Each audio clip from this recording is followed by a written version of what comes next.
Have you ever wanted to join a corporation that was also a mega church? What about joining the Space Pirates? Or perhaps being more along the alien exploration with Space Druids? Funny, she doesn't look Druish. Maybe that's more your thing. Today we're talking about factions in Starfinder. Hello everyone, welcome to the Maple Table. My name's Nathaniel. This is a channel where we discuss lore around Starfinder and Werewolf the Apocalypse, so if that's something you're interested in, I would love to have you join me at the table. You can do so by hitting that subscribe button and that bell notification so that you know when my videos are available. Today we're going to be talking about some of the biggest factions when it comes to Starfinder. This is definitely not going to be all of them, but it is going to be some of the biggest ones that are integral to the world and the universe itself. So I just wanted to get that out of the way before someone tells me that I missed some, because somebody definitely will. Today was just to cover the biggest ones that are kind of out there. Speaking of big, that brings us to Abadarcorp. Abadarcorp is simultaneously a mega corporation and a mega church, and it's probably the largest company in Pact World space. With Abadar being the god of commerce and wealth, it's no surprise that this mega corporation / church has really used its money to gain influence and power. I believe it's actually the controller of the Pact World's treasury at this moment. Abadarcorp was also the reason that the Pact Worlds now uses the credit standard. That's what your money is. When you have money, you have a credit. It was because of them that this is now the standard throughout the Pact Worlds, and even into near space in the Veskarium. The Android Abolitionist Front is a group of androids who are running around considering themselves synthetic freedom fighters, going around and freeing androids in their exploitive labors, or basically breaking up android slave rings. The AAF has a close working relationship with the Stewards, who I will talk about in a bit. The Stewards try to downplay this a little bit, as the AAF has been branded basically a terrorist organization. It originally consisted of only android members to begin with, but as it grew and as the scope of the organization grew, more members and more races were inducted in, and they didn't have to just be androids. They just had to further the android cause for freedom. In the Pact Worlds, androids were used as slave labor. And being that an android actually has a soul, this is not a good thing. Androids were eventually granted their freedom, but unfortunately this stigma still does exist, and the Stewards' reach only goes so far. This leads us into a group which is actually considered more of a social movement than it is a organization in and of itself. The Augmented believe in personal advancement through biological, technological, or magical enhancement. While augmentation in the Starfinder universe is not uncommon, it's not even really that big of a deal. The Augmented take it to a whole nother level. They believe that augmentation is the next step of evolution, and no matter what species you are, you can evolve or achieve a greater sense of self by being augmented some way. There is a company that does cybernetic augmentation, and they are called Supremacy Collective, and they have basically been the mouthpiece for this social movement. They have been very careful to garner political support, as well as managing their fan base, or their people supporters, I guess. That hasn't stopped them from getting somewhat of a bad name through a few bad actors, namely some smaller terrorist factions known as the Remakers, or Next Step. The Free Captains are essentially space pirates. They are a collective of captains who have been disenfranchised with the world or society or even the military in some cases.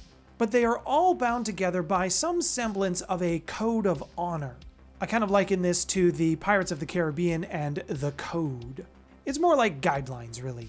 There is a council of pirates who does elect a pirate lord who rules over the free captains and gives some semblance of direction. And while the pirate lord may set the rules and the guidelines for the free captains and how they operate, there are some rules that have just never really been altered.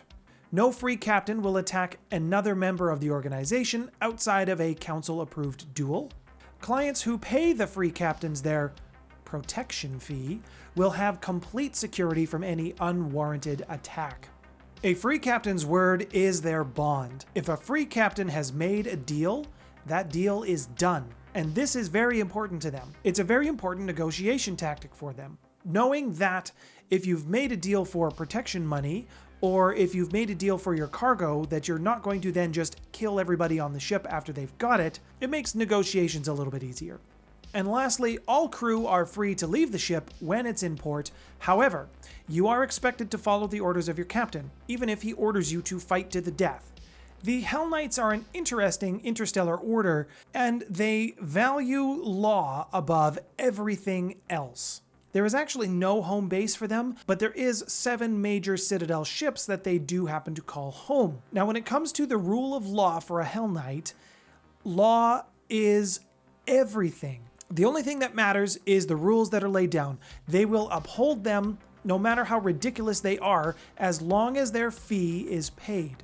And although the Hellknights do want absolute order, and that is what they fight for, they do not want to rule themselves. They're more like a mercenary group, really. The Hellknights draw their inspiration and their armor aesthetics, which is very important, from Hell itself. Actually, in order to join the Hellknights, one of the last tests that you must pass is you must fight a denizen of Hell to the death, and you have to win. Before we move on to some of the other factions, if you're enjoying the video today, please hit that like button, and if you want to get more videos like this from myself, then please hit that subscribe button with that bell notification to get notified when the videos are available. The Knights of Galorion are a strong military organization, and they have very close ties to the Pact Worlds. As the name suggests, they are on a quest to find out what happened to the planet Galorion, as they view that this planet is their birthright or their proper home, and they really want to have it back.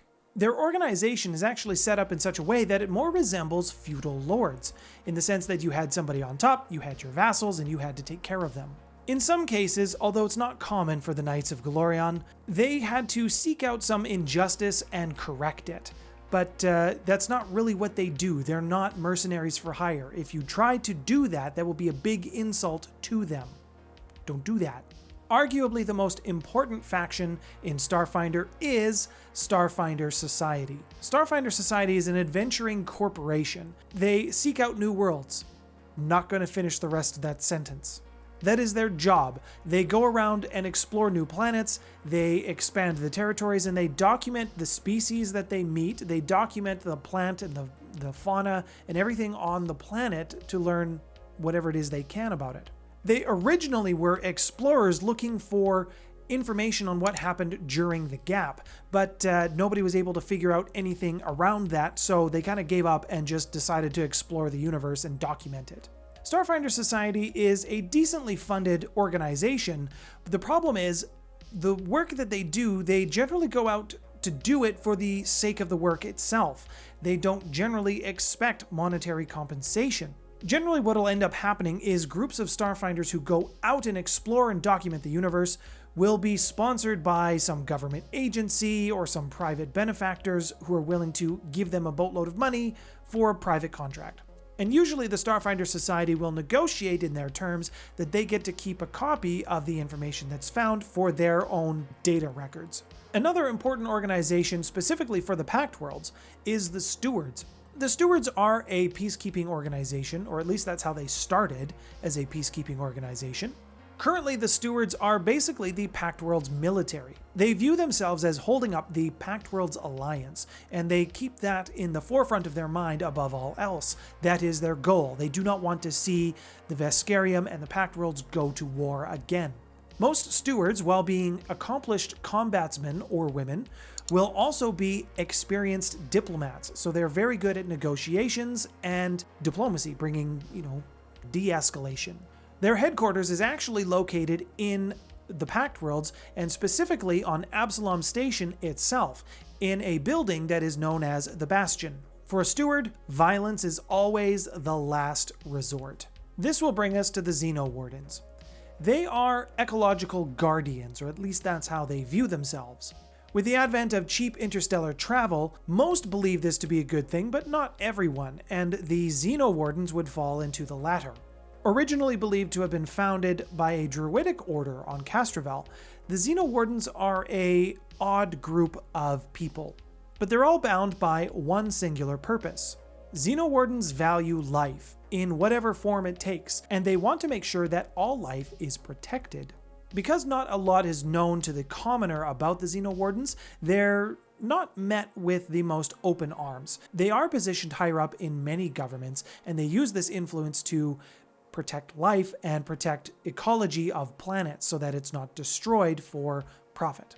At the dawn of spaceflight, there was a plague that ravaged what is now known as the Pact Worlds, and whatever the pathogen was that caused such widespread loss of life, it was believed to have been brought back by the Xenowardens, although nobody has been able to prove that.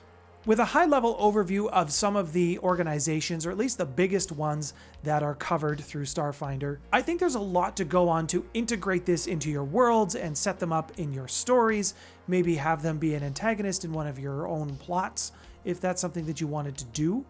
There's a lot here to go on. At first glance, I thought Starfinder did not have a good lore setting, but in deep diving, it actually really does.